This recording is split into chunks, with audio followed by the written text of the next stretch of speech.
कैसा गए हमारा आसमा गाना? अच्छा लगा? पसंद हो गया? फिर जोर से ताली बजाइए प्रभु यीशु मसीह के लिए. గట్టిగా చప్పట్లు కొడుతూ దీన్ని కనపరచాలి. అయితే మరి ఎక్కడో కేరళ రాష్ట్రంలో పుట్టి పెరిగిన అస్మాని మరి ఈరోజు దేవుడు ఇలా హైదరాబాద్లో ఉంచి మరి మన మరణాత గాస్పెల్ మినిస్ట్రీస్లో మరి యానివర్సరీ ప్రోగ్రాంలో ఇలా వాడుకుంటున్నాడు అంటే తన ద్వారా ఇక్కడున్న మనందరికీ యేసయ్య ఏం చెబుతున్నాడు అనేది ఒక ప్రశ్న. అయితే యేసయ్య ఏమంటున్నాడంటే మరి అస్మా సిస్టర్ ఎక్కడో కేరళ రాష్ట్రంలో పుట్టి ఒక ముస్లిం కుటుంబం నుంచి రక్షించబడి చదువు లేకపోయినా మన తెలుగువారు కాకపోయినా తనే నా కోసం అంత చక్కగా తెలుగులో పాటలు పాడుతూ నన్ను ఘనపరుస్తూ ఉంటే మరి తెలుగు వచ్చిన మీ అందరి సంగతి ఏంటి?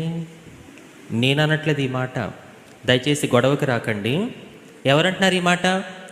యేసయ్య. నిజమే కదా, మనందరికీ తెలుగు వచ్చు, పాటలు పాడాలంటే భయం, సిగ్గు. కొంతమందిని పాటలు పాడమంటే ఏం చేస్తారో తెలుసా?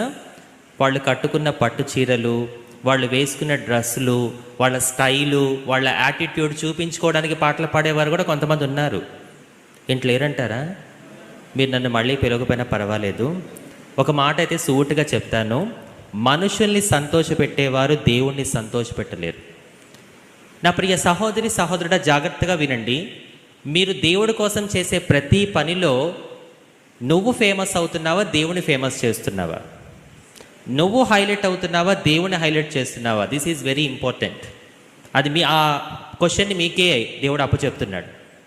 ఆస్మా ద్వారా దేవుడు మనందరికీ చెప్తున్న మాట ఒక్కటే, యేసయ్య కోసం నేను ఏదో రకంగా వాడబడాలి అనే తపన మీలో ఉంటే చాలు, నా దేవుడు ఎవరినైనా తప్పకుండా వాడుకుంటాడు. ఆస్మాని వాడుకుంటున్న దేవుడు మిమ్మల్ని మీ బిడ్డల్ని కూడా వాడుకొనును గాక.